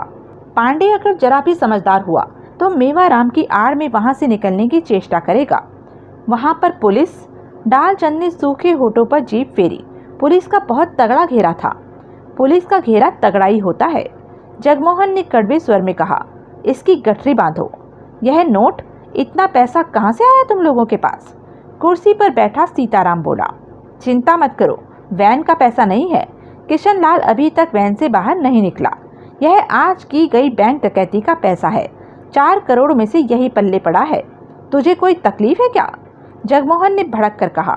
सीताराम ने होठ बंद कर लिए। जगमोहन ने भुन भुनाते हुए डालचंद के साथ मिलकर अच्छी तरह पुनः गठरी बांध ली। राजा राम ने शराब का गिलास एक ही सांस में खाली किया। फिर टेबल के नीचे लगी घंटी का बटन दबाकर सिगरेट सुलगाने के पश्चात कस लिया। घंटी का बटन दबाने की एवज में भीमराव वहां हाजिर हो गया। वक्त क्या हुआ है भीमराव? राजा राम ने शांत स्वर में पूछा। 10:15 बज रहे हैं, भीमराव ने जवाब दिया। मैंने तुझे कितने बजे चलने को कहा था? 10-11 बजे। तैयारी हुई? हो गई, सारा इंतजाम मुकम्मल हो गया है। कितने आदमी तैयार किए? 25। सब अच्छे लड़ाके हैं। बाजी हमारे हक में ही रहेगी। राजा राम ने सिर हिलाया। यानी कि अगर हम चलना चाहें तो अभी चल सकते हैं? जी, तो फिर शुभ काम में देर नहीं करनी चाहिए। राजा राम उठ खड़ा हुआ। चलो। वानखेड़े ने अपनी कार पहले ही साइड में रोक दी ताकि एकाएक किसी की नज़र उस पर नहीं पड़ सके। उसके बाद यह पैदल ही चलकर वहां पहुंचा जहां सुबह वह सुधीर को छोड़ गया था। उसे पहचान कर सुधीर अपनी छिपी जगह से बाहर निकल आया। उसके चेहरे पर दिन भर की थकावट के लक्षण दृष्टिगोचर हो रहे थे। वानखेड़े ने हाथ में थाम रखा खाने का पैकेट उसे थमा दिया। सुधीर ने कोई बात नहीं की और जल्दी से खाना खाने में व्यस्त हो गया। सारा दिन कुछ न खाया होने के कारण उसकी भूख के मारे जान निकली जा रही थी। वानखेड़े सिगरेट सुलगाकर कश लेने लगा। खाना समाप्त करते ही सुधीर बोला, वहाँ पर क्या हुआ था सर? खुलासा हाल बताइएगा। वानखेड़े ने सिलसिलेवार सारी घटना बता दी। इसका मतलब नीना पाटेकर मंगल पांडे मर गए। सुधीर विचार भरे स्वर में बोला, एक सुबह डकैती के समय मारा गया था, यानी कि 3 तो गए। हाँ, बाकी बचे देवराज चौहान, जगमोहन, डालचंद और चौथा नटियाल। अब क्या करने का इरादा है सर? सुधीर, एक जगह तो हम हल्ला बोलकर दुश्मन को चोट दे ही चुके हैं। उसके बारे में मालूम होते ही देवराज चौहान सतर्क हो जाएगा और बाकी के काम जल्दी से निपटाने की सोचेगा। इससे पहले कि वह अपना काम जल्दी से निपटाकर खिसके, हमने उसे पकड़ लेना है। अब हमें चौकस होकर यहाँ की निगरानी करनी है। जो भी नजर आया उसके पीछे जाकर हमें हर हाल में मालूम करना है कि वह लोग किस फार्म पर डेरा डाले हुए हैं। बाहर तो बहुत अंधेरा है सर, किसी को पहचानना संभव नहीं। जो भी हो, हमें काम तो करना ही है सर। सुधीर ने गंभीर स्वर में कहा, आपके आने से सिर्फ 5 मिनट पहले की बात है। एक कार फार्मों की तरफ से आकर सड़क की तरफ गई है। कौन था कार में? वानखेड़े की आंखें सिकुड़ गई। यकीन के साथ तो कुछ भी कहा नहीं जा सकता। आप देख ही रहे हैं यहाँ पर कितना अंधेरा है। फिर भी जहाँ तक मेरा ख्याल है वह शायद देवराज चौहान था। सुधीर, कुछ देर बाद वानखेड़े ने कहा, अगर वह देवराज चौहान था तो घंटे भर में ही वापस लौट आएगा। मेरे ख्याल में वह उस जगह गया होगा जहां उसने 4 करोड़ रुपया बैंक डकैती का रखा होगा, यानी कि जहां पर मैंने कुछ देर पहले रेड की थी। वहां के हालात मालूम होते ही उल्टे पांव यहीं वापस लौटेगा। हमें उसके इंतजार में सतर्क रहना चाहिए। यानी कि अब आपका इरादा यहाँ भी सीधे रेड करने का है? हाँ, फार्म के बारे में मालूम होते ही मोबाइल पर सीधे कमिश्नर साहब से कहना है कि तैयार कर रखे पुलिस को और स्टाफ के आदमियों को फौरन यहाँ भेज दे। बस एक बार मालूम हो जाए कि उन लोगों ने किस फार्म पर डेरा जमा रखा है। सुधीर सिर हिलाकर रह गया। आपका ख्याल है कि देवराज चौहान अभी वापस लौटेगा? ख्याल ही नहीं, पूरा विश्वास है, वानखेड़े ने दृढ़ शब्दों में जवाब दिया। शहर के बाहरी हिस्से में पड़ने वाली वर्कशॉप में देवराज चौहान को सिर्फ एक मिस्त्री मिला जो गहरी नींद में था। देवराज चौहान ने रिवॉल्वर जेब से निकाल उसे नींद से उठाया। पहले तो वह कुछ समझा नहीं, रिवॉल्वर देखकर जब समझा तो घबरा उठा। उठो, देवराज चौहान ने अपना लहजा खतरनाक बनाकर कहा। मिस्त्री ने तुरंत हड़बड़ाकर बेड छोड़ दिया। उसकी आंखों में आतंक आया था। अपनी जिंदगी में उसने कभी रिवॉल्वर के दर्शन नहीं किए थे और रिवॉल्वर के अपने पर तने होने का तो उसने कभी सपने में भी नहीं सोचा था। सर साहब जी, मिस्त्री ने कांपते स्वर में कहा, मैं नौकर हूँ, कैश तो सारा मालिक ले जाता है। यहाँ पर ऐसा कुछ नहीं है जिसकी आपको ज़रूरत हो। आप गलत जगह आ गए हैं। तुम ठीक कह रहे हो, देवराज चौहान ने पूर्वता लहजे में कहा, लेकिन मुझे जो चाहिए इसी जगह पर मौजूद है। जो मैं कहूँ वही करना, नहीं तो। आप जो कहेंगे मैं वही करूँगा, मिस्त्री ने सूखे स्वर में कहा। वेल्डिंग का सारा सामान, गैस का सिलेंडर उठाकर बाहर खड़ी मेरी कार में रखो। बस यहीं रोक दो। कार में बैठे खूबचंद के कहते ही कार फौरन रुक गई। वह कार ड्राइवर के बगल में नर्वस सा बैठा था। खिड़की की तरफ भीमराव था। पीछे वाली सीट पर 3 खतरनाक से दिखाई देने वाले दादे बैठे थे। उनके हाथों में हथियार थे। कार के पीछे 2 बंद मैटाडोर वैन थी जिनमें हथियार को थामे खतरनाक आदमी भरे पड़े थे। उसके पीछे वाली कार में स्वयं राजा राम मौजूद था। यहाँ क्या है? भीमराव ने खूबचंद को देखा। यहीं जाना है। यहाँ कहाँ? वह देखो। खूबचंद गर्दन को पीछे की तरफ घुमाकर बोला, सड़क से कच्चा रास्ता फार्मों की तरफ जा रहा है, हमें उसी रास्ते पर जाना है। वह फार्म इस तरफ ही है? हाँ, पक्का कह रहा है ना? इसमें कच्चे पक्के की बात कहाँ से आ गई? वह फार्म इसी तरफ है, खूबचंद बोला। खूबचंद के बताए रास्ते को भीमराव ने देखा। मैं राजा राम साहब से बात करके आता हूँ। कहने के साथ ही भीमराव दरवाजा खोलकर कार से उतरा और सबसे पीछे मौजूद राजा राम की कार की तरफ बढ़ गया। फिर 2 मिनट में ही भीमराव वापस लौटा और कार में बैठता हुआ बोला, कार को बैक कर लो। तब तक पीछे की कार और दोनों वैन भी बैक होनी आरंभ हो गई थी। कुछ ही क्षणों के बाद सारे वाहन सड़क से उतरे और कच्चे रास्ते पर बढ़ गए। यहाँ से कितना दूर है फार्म? भीमराव ने पूछा। पास में ही है, मिनट 1.5 मिनट में वहाँ पहुँच जाएंगे, खूबचंद ने सूखे स्वर में जवाब दिया।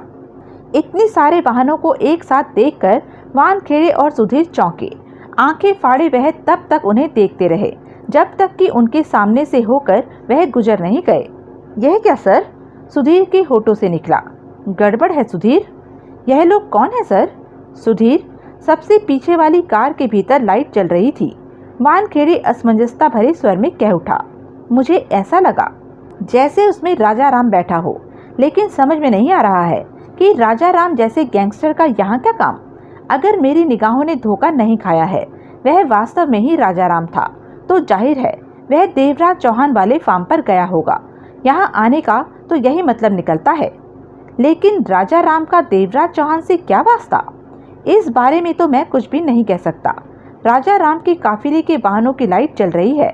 मैं भागता हुआ इनकी कारों का पीछा करता हूँ। मुझे विश्वास है कि मुझे ज़्यादा दूर तक नहीं जाना पड़ेगा। यह मालूम करते ही कि फार्म कहाँ है, कमिश्नर साहब को रेड के लिए कहते हैं। मैं साथ चलूँ सर? नहीं, तुम यहीं रहो। देवराज चौहान कभी भी वापस लौट सकता है, उसको भी निगाह में लेना बहुत जरूरी है। हमारा असली निशाना तो वही है। सुधीर सिर हिलाकर रह गया। अगर पीछे से देवराज चौहान आ जाए तो मुझे मोबाइल पर खबर देना। Okay sir. वानखेड़े अपनी छिपी जगह से निकला और कच्चे रास्ते पर पहुंचकर तेजी से उस तरफ भागा जिस तरफ राजा राम का काफिला गया था। उसी पल सड़क से देवराज चौहान की कार कच्चे रास्ते पर आई और वानखेड़े सिर से पांव तक कार की हेडलाइट में चमक उठा। भागता हुआ वानखेड़े ठिठका। चेहरे पर क्षण भर में ही सकपकाहट के भाव उभरते चले गए। वह ठगा सा खड़ा रह गया। सुधीर ने जब यह सब देखा तो एकाएक सतर्क हो गया।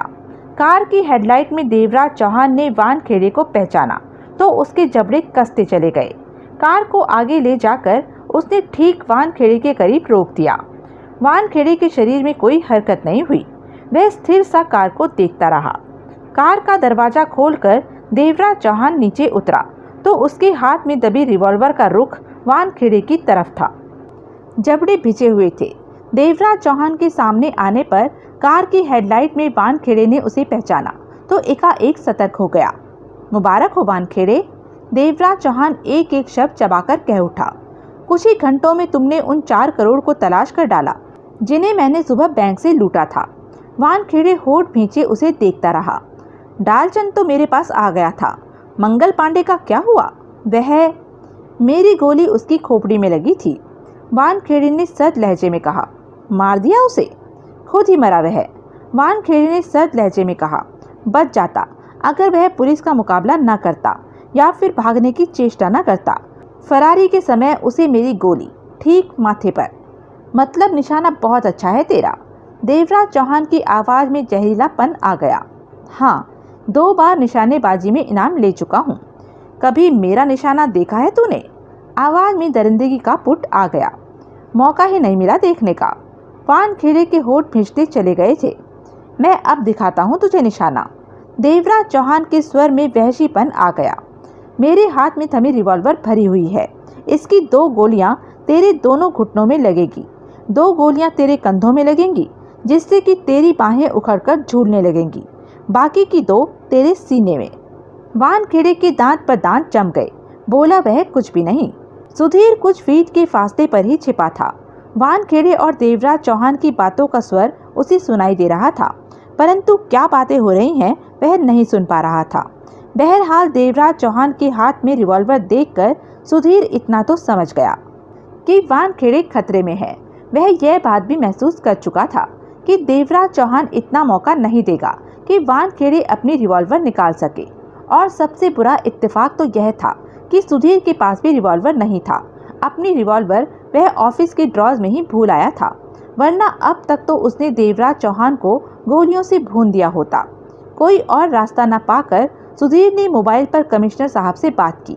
सारे हालात जल्दी से उन्हें बताए और रेड के लिए फोर्स भेजने को कहा। जवाब में कमिश्नर साहब ने उसे तसल्ली दी और मोबाइल ऑफ कर दिया। सुधीर ने मोबाइल ऑफ किया और निगाहें पुनः उन दोनों पर टिका दी। वानखेड़े ने अंधेरे में चमकती देवराज चौहान की आंखों में झांका। अंधेरे में तुम इतना बढ़िया निशाना नहीं ले सकते देवराज चौहान।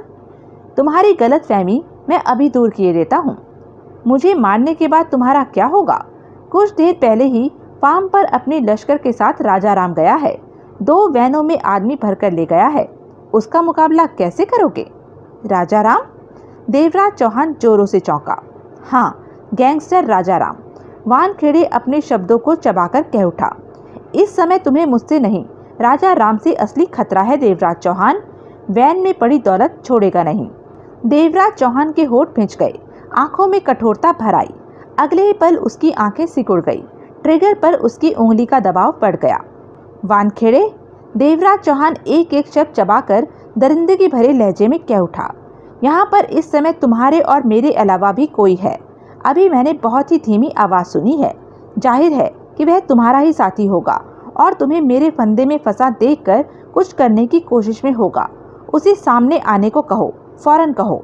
वानखेड़े के होठ भिंचते चले गए। वह सुधीर को खतरे में नहीं डालना चाहता था, परंतु देवराज चौहान का कहना मना करने का मतलब था गोली।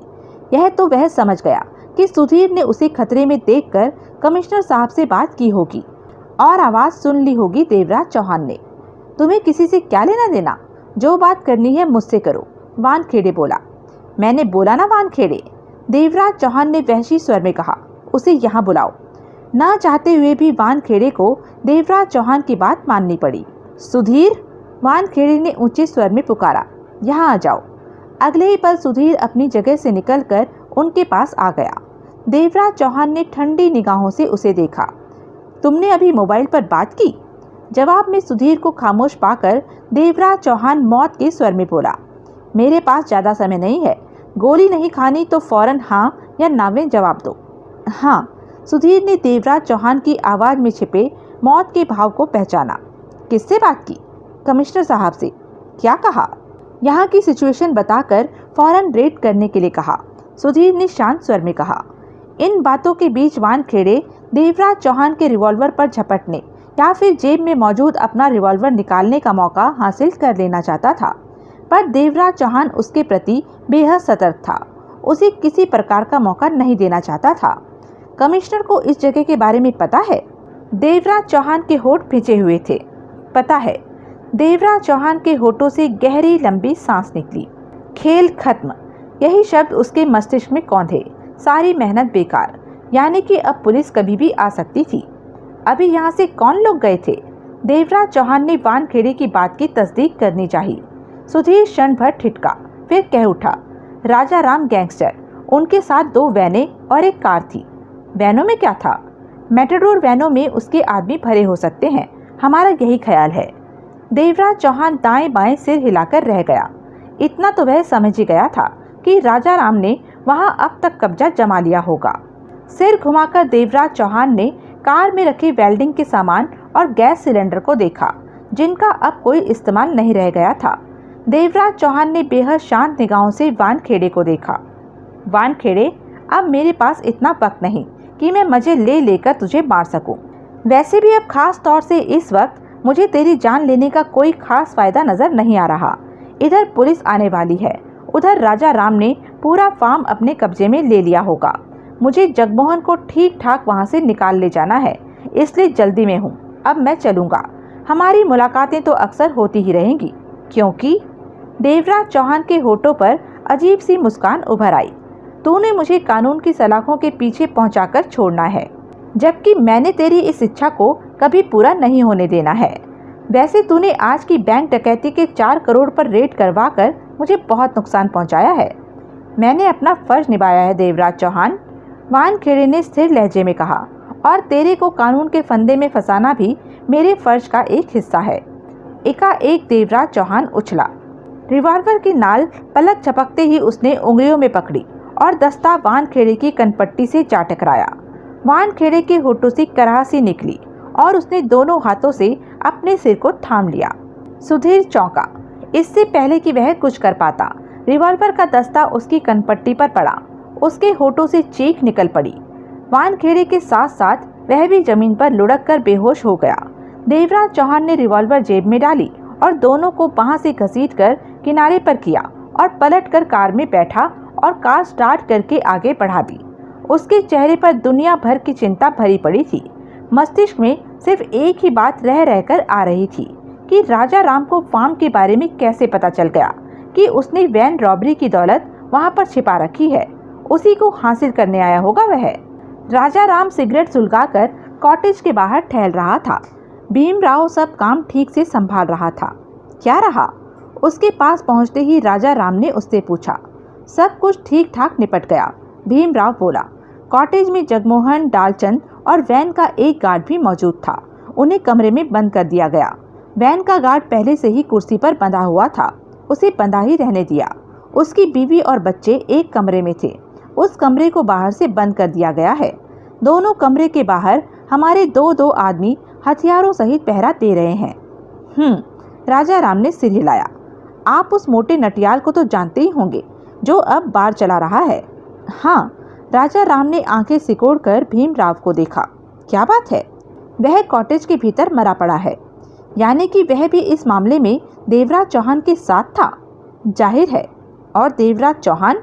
वह फार्म पर नहीं है। खूबचंद कहाँ है? वह कॉटेज की दूसरी तरफ बैठा है। वैन के पास 2-3 आदमियों का पहरा बिठा दो। मैं जगमोहन से बात करता हूँ कि देवराज चौहान कहाँ है। तभी हल्का सा शोर उसके कानों में पड़ा। राजा राम की आंखें सिकुड़ गई। देखना तो। भीमराव फौरन कॉटेज की बगल से होता हुआ दूसरी तरफ भागता चला गया। कुछ ही देर पश्चात भीमराव वापस लौटा। उसके साथ 5 आदमी थे जिनके हाथों में थमे हथियार देवराज चौहान के बदन को छू रहे थे। देवराज चौहान को देखते ही राजा राम के होठ मुस्कुराहट के रूप में फैलते चले गए। देवराज चौहान है, अभी अभी फार्म पर आया है, भीमराव ने कहा। हेलो देवराज चौहान, पहचाना मुझे? राजा राम हंसा। पहचाना तो नहीं, अलबत्ता मेरा ख्याल है कि तुम राजा राम हो। ठीक कहा। राजा राम ने इशारे से अपने आदमियों को जाने के लिए कहा। जब वह चले गए तो भीमराव से बोला, इसकी तलाशी लो। तलाशी में भीमराव ने देवराज चौहान की जेब से रिवॉल्वर बरामद करके अपनी जेब में डाल ली। देवराज चौहान ने राजा राम को घूरते हुए सिगरेट सुलगाकर कस लिया। देवराज चौहान, यह फार्म अब मेरे कब्जे में है, राजा राम बोला। देख चुका हूँ, यहाँ पर अब वही होगा जो मैं चाहूँगा। देवराज चौहान ने कोई जवाब नहीं दिया। इस समय उसके दिमाग में तो पुलिस ही घूम रही थी, जिसने कुछ ही देर में इस सारी जगह को घेर लेना था। यह वैन बंद क्यों है? राजा राम ने बैंक वैन की ओर इशारा किया। उसमें 5.5 करोड़ रुपया कैश पड़ा है, साथ में एक गार्ड भीतर पड़ा है, उसी ने भीतर से दरवाजा बंद कर रखा है। लेकिन तुम यहाँ घेरा डालकर क्या करना चाहते हो? मैं? राजा राम हंसा। मैं यहाँ मौजूद सारी दौलत को अपना बनाना चाहता हूँ। यह नहीं हो सकता। जो मेहनत हमने की उसका फल तुम कैसे खा सकते हो? देख लो, फल तुम्हारे सामने खाऊंगा और तुम कुछ न कर सकोगे। सोच लेना, मेरी बात ना मानने का मतलब है खुद को गोलियों से भुनवाना। देवराज चौहान ने इस तरह होठ खींचे जैसे बहुत मजबूर हो गया हो। आज की डकैती की रकम कहाँ है? भाड़ में गई।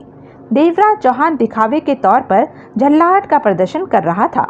क्या मतलब? देवराज चौहान ने उसे बताया कि उसने पैसा दूसरे ठिकाने पर रखा था, लेकिन किस प्रकार इंस्पेक्टर वानखेड़े ने वहां रेड करके सारी दौलत जब्त कर ली। सच कह रहा है? राजा राम की आवाज में संदेह भर आया। मुझे क्या पड़ी है झूठ बोलने की? भीमराव, खूबचंद को बुला ला। भीमराव वहां से चला गया। जगमोहन कहाँ है? कॉटेज में बंद है। कुछ ही देर में भीमराव खूबचंद के साथ आया। देवराज चौहान को देखते ही खूबचंद सकपका उठा। उसके चेहरे पर सफेदी की परत छाती चली गई। तूने तो कहा था कि यहाँ पर 9.5 करोड़ रुपया मौजूद है। खूबचंद ने थूक निगलते हुए सहमतिपूर्ण ढंग से सिर हिलाया। लेकिन देवराज चौहान तो कहता है कि वह आज की डकैती का पैसा यहाँ पर लाया ही नहीं। 4 करोड़ को इसने अपने ठिकाने में रखा था। हो सकता है, खूबचंद ने फक हालत में कहा, क्योंकि आज जब ये लोग बैंक डकैती करके भागे तो इनके पीछे जाने के लिए मेरे पास कोई गाड़ी नहीं थी। तब मैंने यही सोचा था कि कल की तरह आज भी यह लोग पैसा लेकर फार्म पर ही आए होंगे। यानी कि तूने अपनी आंखों से नहीं देखा कि? खूबचंद ने इनकार में सिर हिलाया। उल्लू का पट्ठा। राजा राम ने दांत भींचकर जोरदार चांटा खूबचंद के गाल पर दे मारा। अब करोड़ नहीं, सिर्फ लाख तुझे मिलेगा। लेना है तो ले, नहीं तो दफा हो जाए यहाँ से। खूबचंद गाल पर हाथ रखे बच्चों की तरह वहीं पर खड़ा रहा। राजा राम ने देवराज चौहान पर निगाह मारी। और तू कान खोलकर मेरी बात सुन। राजा राम ने एक एक शब्द चबाकर कहा। यहाँ पर हर तरफ मेरा ही कब्जा है, यहाँ मेरी चलेगी, तेरी हैसियत समाप्त। अब सवाल है कि तेरा क्या करूं? अगर तू वैन में पड़ी हुई दौलत के लिए जिद करता है तो मजबूरन मुझे तेरा इंतजाम करना पड़ेगा। बोल, तू क्या चाहता है? देवराज चौहान कुछ न बोला। चुप रहने से काम नहीं चलेगा। राजा राम के लहजे में गुर्राहट भर आई। वैन में मौजूद 5.5 करोड़ को मैं लूंगा। अगर तुझे जरूरत है तो बता, तेरा सीना मैं अभी छलनी कर दूं। सच पूछ तो मैं तुझे कुछ नहीं कहना चाहता, क्योंकि तू बहुत हिम्मती इंसान है। भविष्य में अगर कभी कोई मौका मिला तो तुझे साथ मिलाकर कोई बड़ा काम करूंगा। देवराज चौहान ने सिर हिलाकर कहा। तेरा मतलब है तू वैन की दौलत ले ले और मैं यहाँ से खामोशी से चला जाऊं? हाँ, बिल्कुल यही मतलब है मेरा। देवराज चौहान ने पुनः चुप्पी साध ली। चुप मत रह, बोल, फालतू का वक्त नहीं है मेरे पास। देवराज चौहान अपने चेहरे पर ऐसे भाव ले आया जैसे वह बहुत ही मजबूर हो गया हो। यानी इस वैन में मौजूद सारा पैसा, यानी 5.5 करोड़ तुम लोगे? हाँ राजा राम, इस समय तुम यहाँ के वक्त के मालिक हो। बाजी तुम्हारे हाथ में है, मैं चाहकर भी कुछ नहीं कर सकता। वाह, तुम हिम्मत वाले होने के साथ साथ समझदार भी हो। अब क्या चाहते हो तुम? मैं चाहता हूँ कि तुम फार्म से इतनी दूर चले जाओ कि दोबारा इधर आ ही ना सको। मेरी बात मानने में ही तुम्हारी भलाई है। धमकी मत दो राजा राम, प्यार मोहब्बत से मसला सुलझ रहा है तो सुलझ जाने दो। तो जा रहे हो? हाँ, लेकिन मेरी भी कुछ बातें तुम्हें माननी पड़ेंगी राजा राम। क्या? राजा राम ने देवराज चौहान को संशय से देखा। जगमोहन, डालचंद, वैन के गार्ड सीताराम, उसकी बीवी बच्चे और डालचंद की माँ बहन जो तुम्हारी कैद में है, सबको छोड़ना पड़ेगा।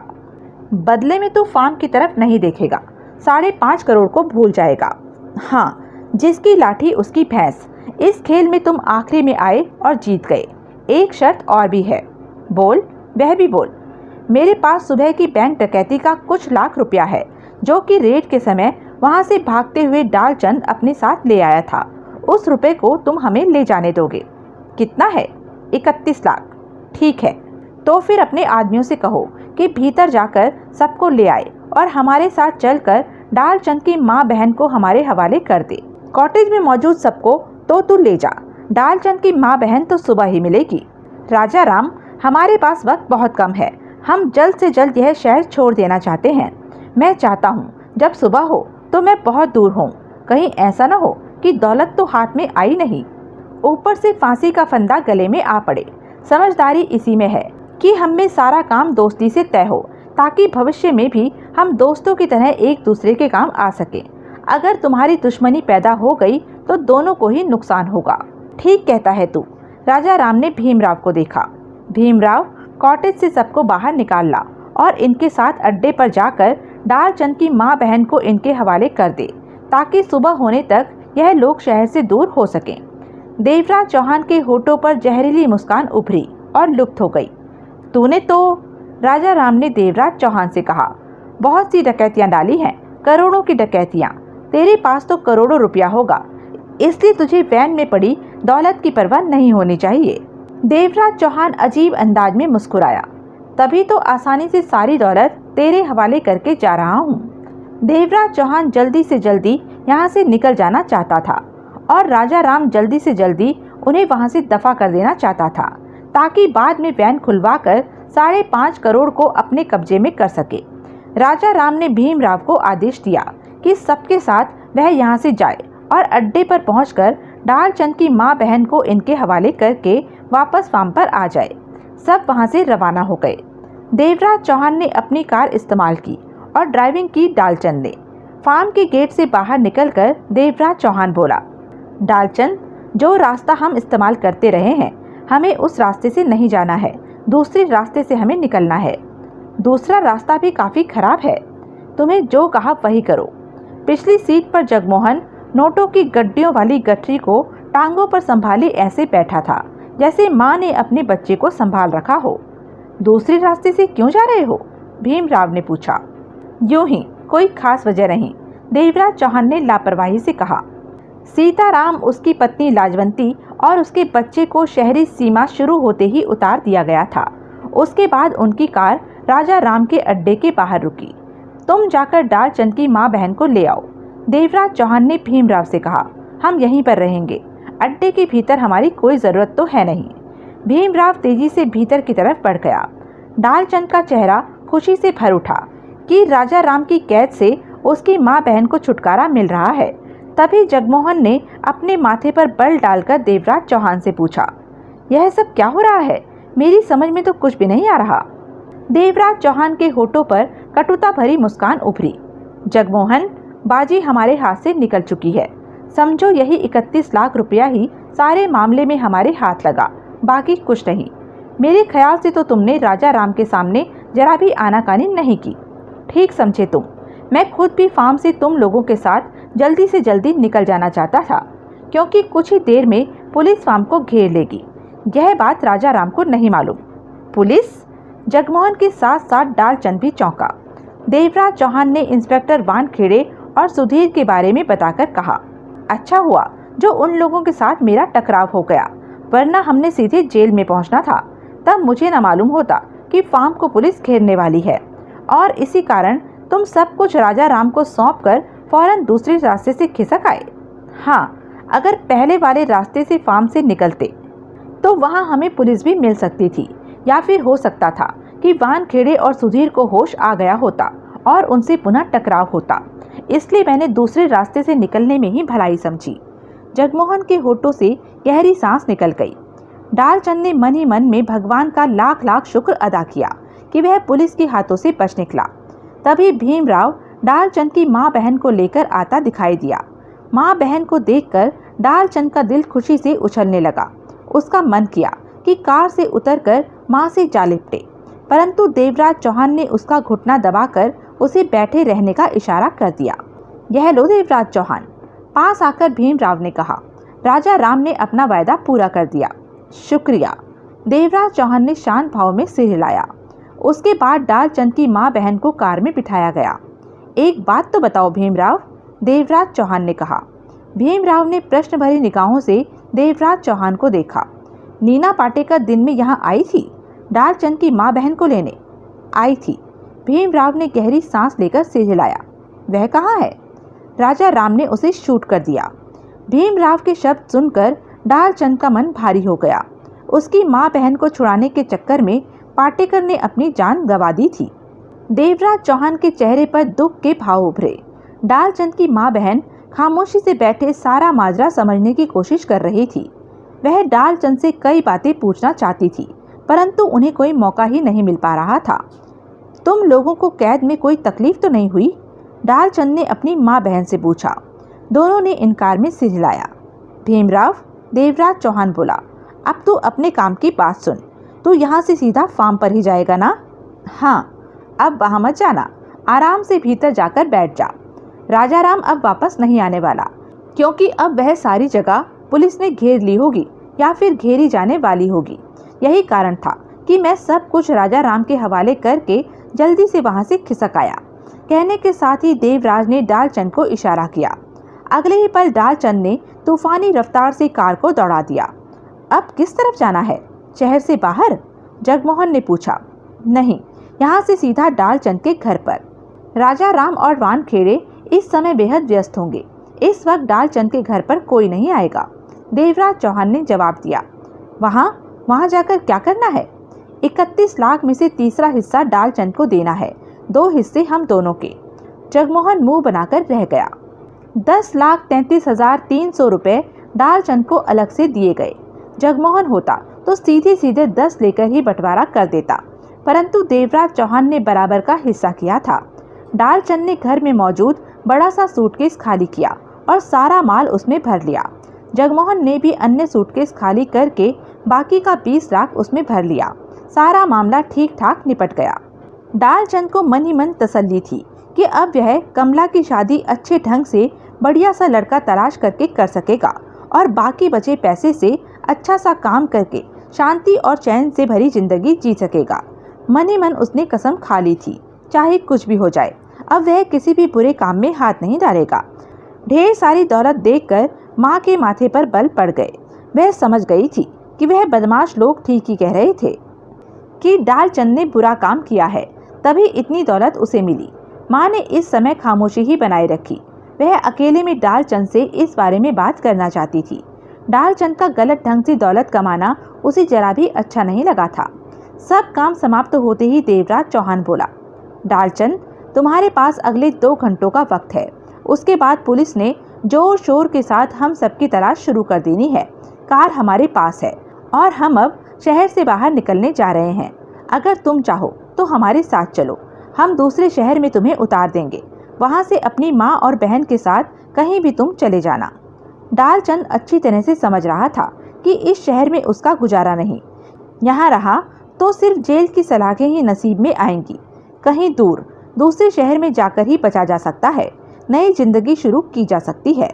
डालचंद ने फौरन उनके साथ चलने की सहमति दे दी। उसकी माँ बहन इस मामले में बिल्कुल खामोश रही।